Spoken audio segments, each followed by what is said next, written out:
Episode 2 is about renovation journey namin. Mula preparation until sa doon na kami magstay. Ito yung floor plan. Nasabi ko nung first episode, 60 square meter. Actually, 65 square meter pala or 700 square feet ang total floor area. Panoorin nyo na lang ang previous episode kung anong itsura niya nung nakuha namin ang susi bago mag-start ang renovation. Total meron na kaming floor plan before pa ng collection ng key or before pa ng handover sa amin, nag-start na kami mag-window shopping ng mga bibilhin na furniture at appliances. Dyson fan ang gusto namin. Bladeless to save space at may kasama na ring air filter. Yung mga price pala ay nasa Singapore dollar. Multiply nyo na lang sa 40 to 41 para sa pesos. Yung hair dryer na gusto ni Mrs. Dahil plano namin smart home, pati toothbrush gusto namin connected sa phone via Bluetooth. Ang gusto ko na shaver. At iba pang mga appliances like washing machine. Mga ref na kailangan namin i-compare ang functionality, size at syempre price.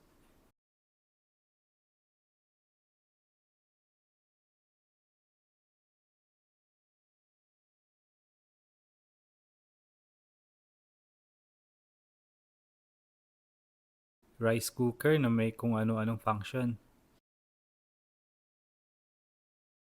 Mixer ng harina pang baking. Gusto daw ni Mrs. mag-bake ng cake at bread since may oven na rin nakasama sa kitchen. Ito ang inabot ng bill ng mga appliances sa unang shopping namin. Naghahanap kami ng furniture na may additional storage para double purpose sa paggamit ng space. Ito naman ang bill ng king size bed na nabili namin. Tuloy pa rin ang paghahanap ng appliances like steam iron at para sa medyo tamad na kagaya ko, vacuum robot para smart home nga talaga. Interested din kami sa toilet seat na automatic. Pipindot ka na lang, may tagahugas ka na. Naghahanap din kami ng water filter.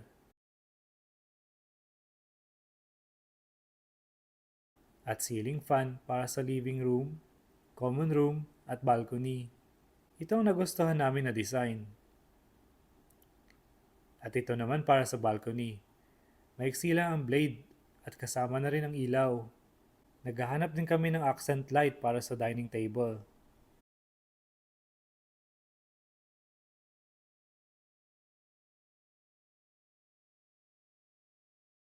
At mga LED downlights.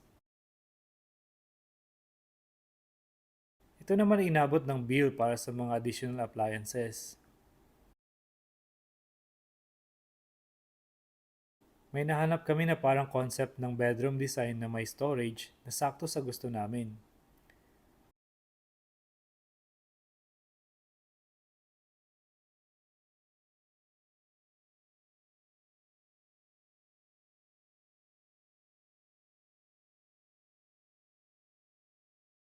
Pati shoe rack.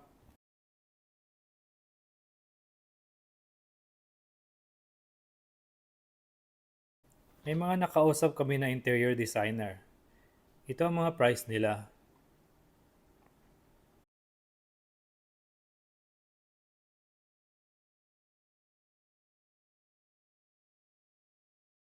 Ito ang design at kuha nila ang gusto namin. At sila rin ang pinakamura. Ito ang design na nasubmit nila para sa entrance.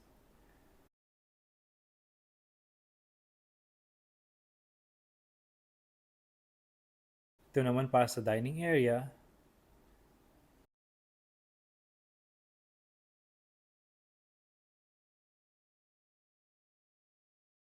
At ang para sa living room.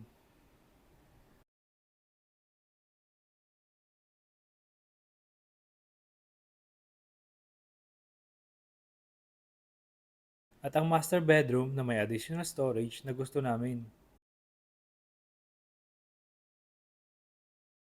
At nag-sign na nga kami ng contract sa kanila. Pinapalitan ko na rin ang initial na design.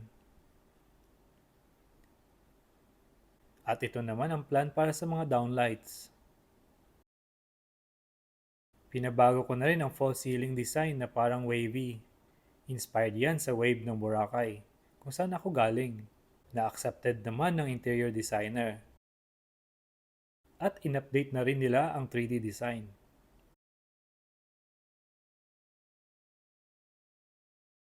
Next day na ang collection ng key, kaya naghanda ako ng pineapple at mga oranges. Araw na ng handover ng unit. Check nyo po ang episode 1. After namin makolek ang susi, yung renovation contractor na rin ang tumulong sa amin mag-check ng mga defects para maayos pa ng developer bago sila magsimula. Kasama ang mga crack sa pinto, mga uneven na granite sa kusina, meron din sa flooring, di ko nga lang nakunan ng picture. Pati ang parang butas-butas na nasa handle ng pinto. Excited na sa bagong bahay kaya pinupuntahan namin paminsan-minsan.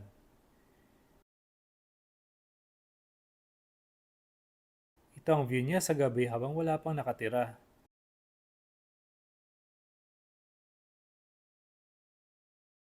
Nag-start na ayusin ng developer yung mga defects. Yung mga uneven pinalitan talaga nila.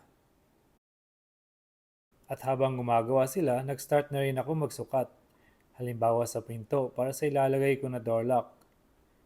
Dahil smart home nga ang gusto namin, syempre kailangan smart lock.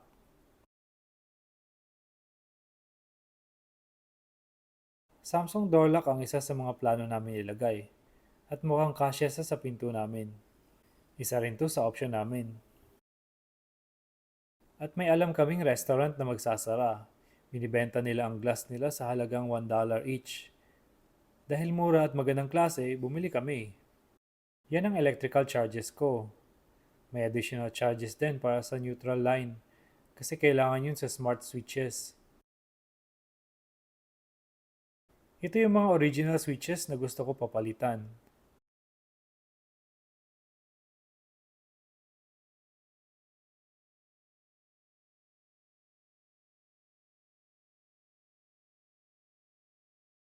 Nag-start na sila tanggalin yung mga switches at magdagdag ng neutral cable.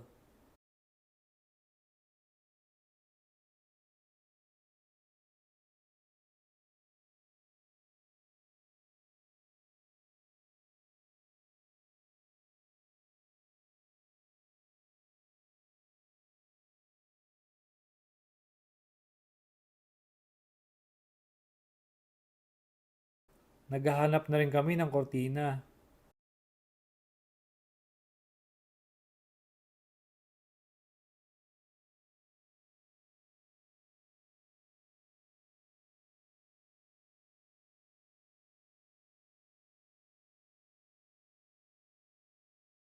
Ito yung required na materials para sa balcony na zip truck. Makikita nyo yun sa end ng video. Ito yung bill ko para sa zip truck at free na ang mga kortina. Babayarin ko na lang ang mga motor para sa automated na curtain. Dito nagkaroon ng problema. Hindi daw kaya gawin ang wavy na false ceiling na gusto ko. Hindi daw nila kaya ma-follow yung drawing. Kaya pumunta ako ng gabi. At kailangan ko mag-drawing sa floor para makopya nila sa ceiling. Gabi yan at walang ilaw.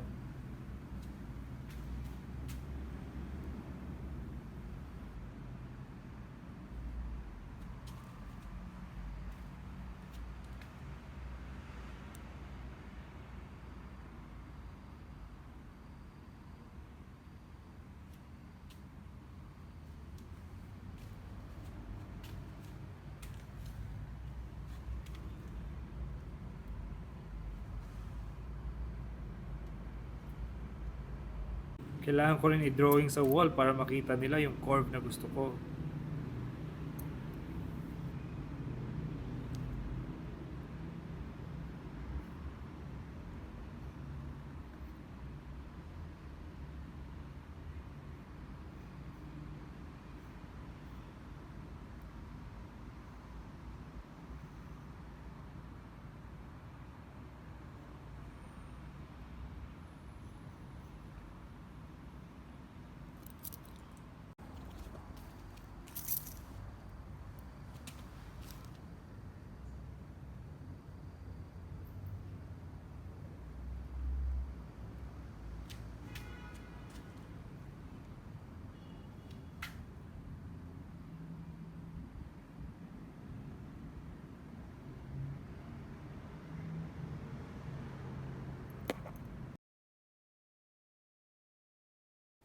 Finally, nagets nila at nagawa sakto sa drawing ko.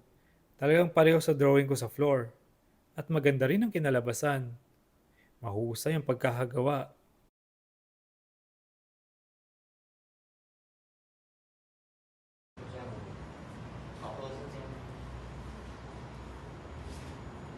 Ito naman ang master bedroom na rectangular lang ang shape. Common design.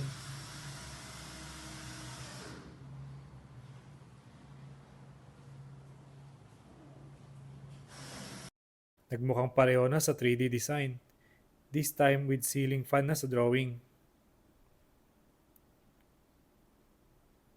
After nila magawa yung ceiling, nagkaroon na rin ako ng idea kung gaano kahabang LED strip lights ang kailangan ko. Kailangan ko yan ibigay sa supplier ko ng LED lights. This day, tuloy pa rin ang paghahanap namin ng sofa. Kailangan namin isipin na dapat di masyadong malaki para sa maliit namin na space. Tuloy din ang paghahanap namin sa table na nababagay sa space na meron kami.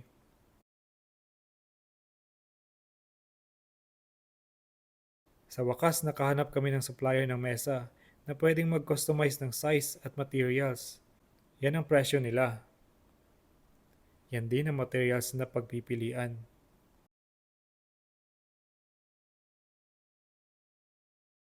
At magbibigay daw sila ng free na maliit na table at marble ang top.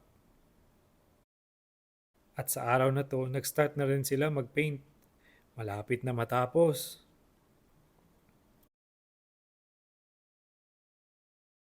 Yan naman ang inabot ng bill para sa smart home setup. Homey device ang brain ng system. Sa kanya lahat na-connect para makontrol namin. Nag-decide din kami na Dana Lock V3 ang gagamitin namin sa door lock. Makikita nyo yan sa video mamaya kung bakit. At ang Smart Switch MCO, LED controller, at iba pa na umabot sa 220,000 plus pesos ang nagastos ko dito. Ito ang Smart Switch MCO na soft touch at pwede rin makontrol sa phone. Pwede rin ma-program ang button kung anong action ang gusto mo mangyari. Like gamit ang button na yan, pwedeng mag-close or open ang curtain. Sa araw na to, kailangan mag-decide ng design ng cortina. Comment kayo kung anong gusto nyong design.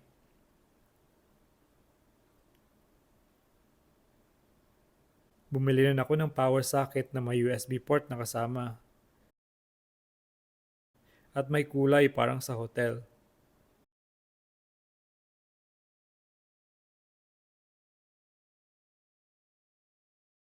Sa araw na to, confirmation ng design ng TV console para magawa na nila. Pina-update ko na rin ang 3D drawing para sa TV console at sa cortina. Pati sa master bedroom at yung laminate design. Gusto ko parang semento lang na design. Simple lang. May mga problema minsan sa mga worker. Gaya ng nagyosi sila. Fire hazard yan. Kita mo sa mga papel pa nila tinapon. Kaya nireklamo ko sa contractor ko. Na-deliver na rin ang mga items ko para sa smart home. Gaya ng water sensor. Matesting nga.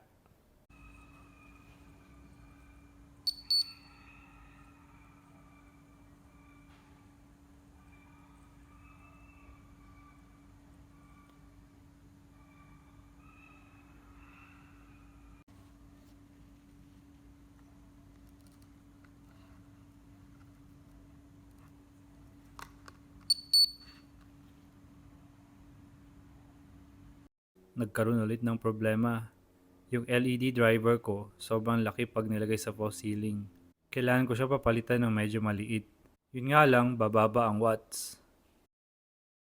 Na-deliver na rin ang mga power socket na nabili ko. Ito ang inabot ng bill ko para sa mga power sockets. Pumunta rin kami sa IKEA para humanap ng upuan para sa dining at sa balcony.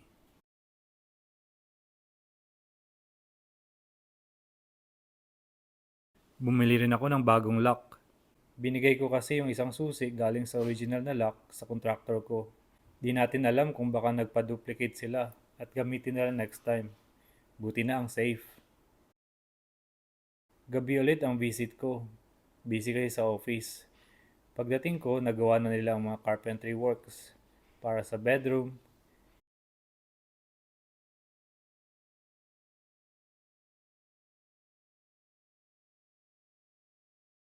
bench namin sa dining,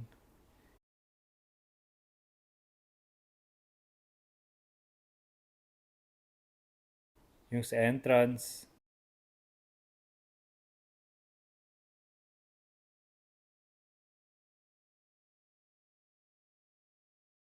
at sa TV console.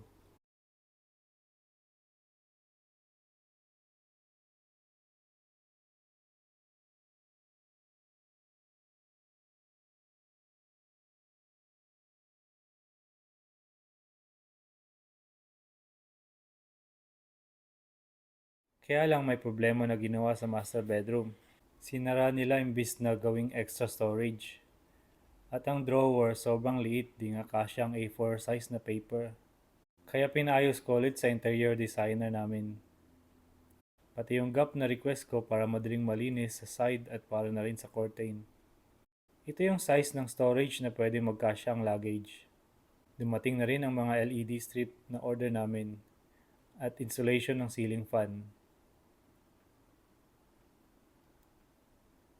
Pati dining light na install na rin nila. Pati para sa kortina na ilagay na rin.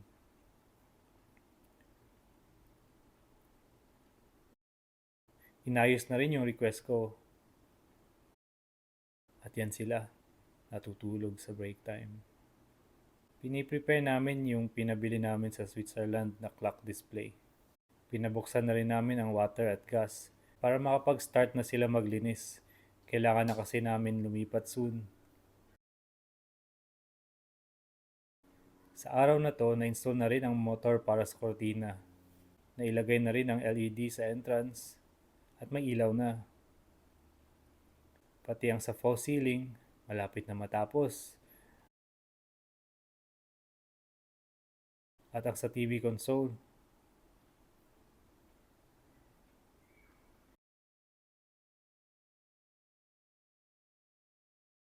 kailangan ko na i-configure ang mga smart devices ko gaya ng smart switch.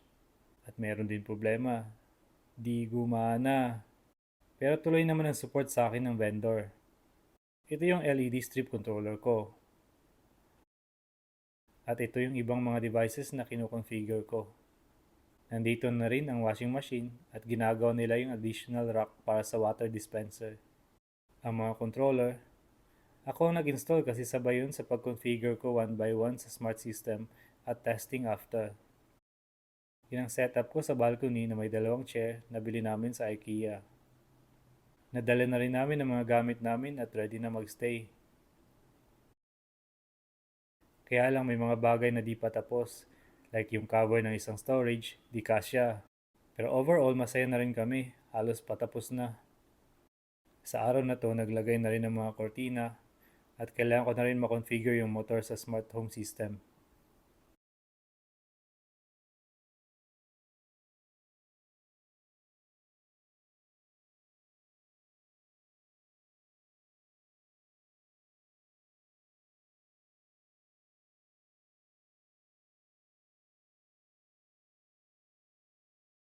Pero sa common room, dahil di naman namin siya gagamitin lagi, di na ako nagpa-install ng motor sa kortina, manual lang siya. Naayos na rin nila ang mga cover ng storage. Pati yung request namin na additional storage, nagawa na rin ng maayos. Na-install na rin ang TV.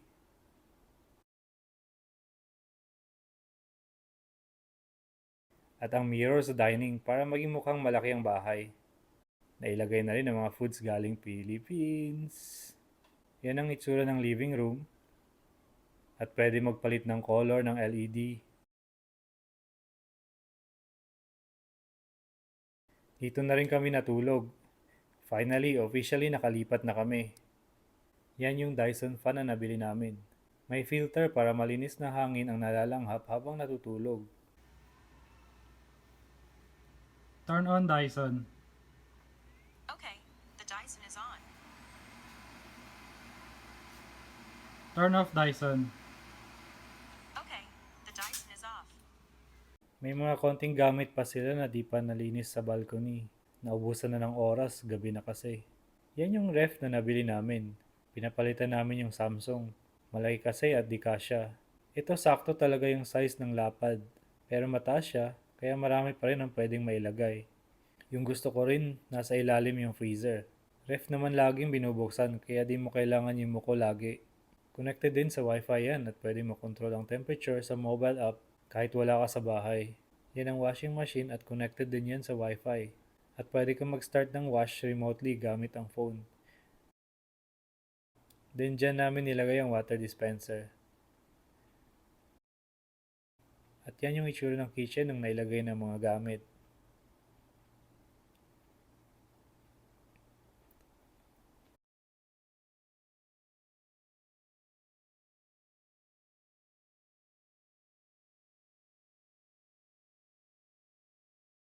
Ang morning view namin.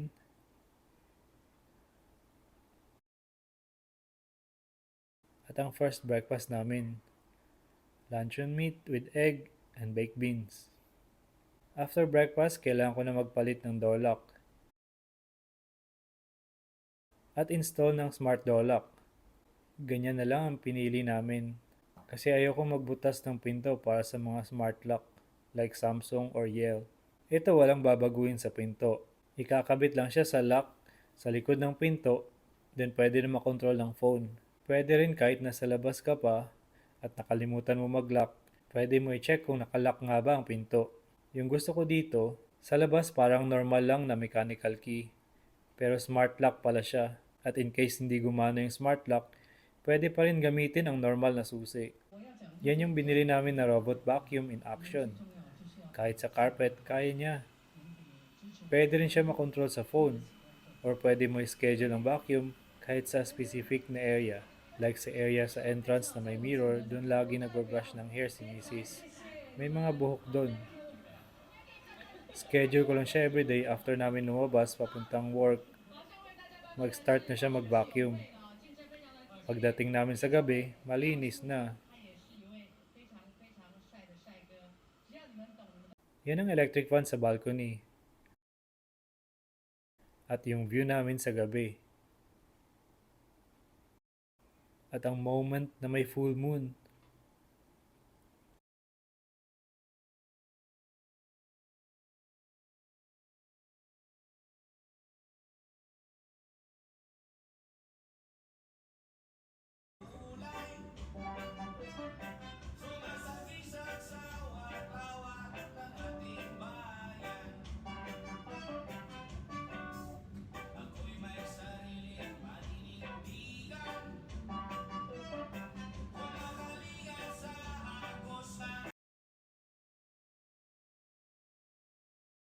Ito naman ang smart switch in action. Hey Siri, turn on dining. Pwede makontrol kahit by Siri sa iPhone. Hey Siri, turn off dining. Okay. Hey Siri, lock main door. Ang smart door lock in Your action. main door is locked. Gamit si Siri o pwede rin directly sa app.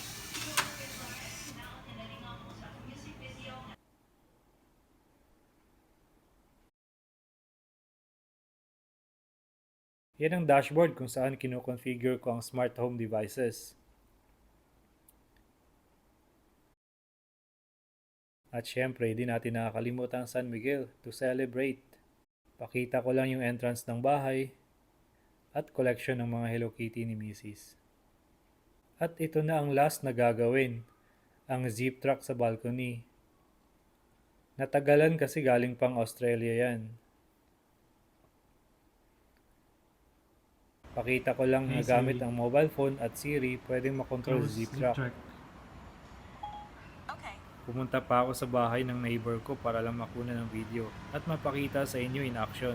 Yung sa kanan sa taas na bumababa ang blind sa balcony, yan yung unit namin. Hey Siri, View yan sa opposite na unit. open zip track. Okay. Tapos yan naman ang pagbukas.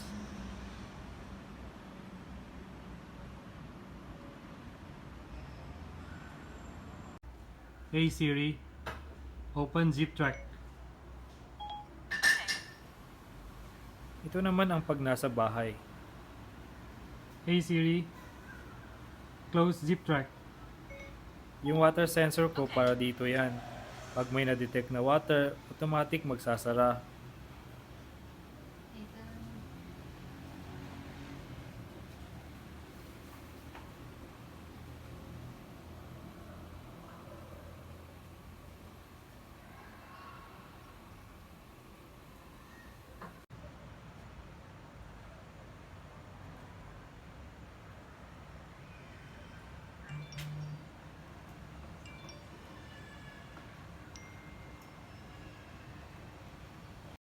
Ito yung itsura ng water sensor setup ko.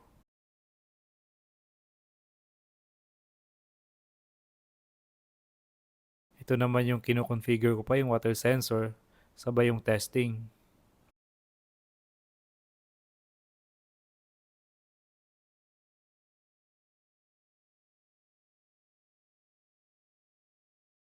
Yan ang itsura niya sa umaga. Yan naman pag konting bukas.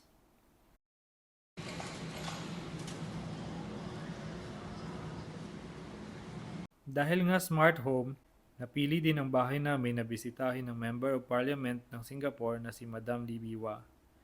Yan ang profile niya.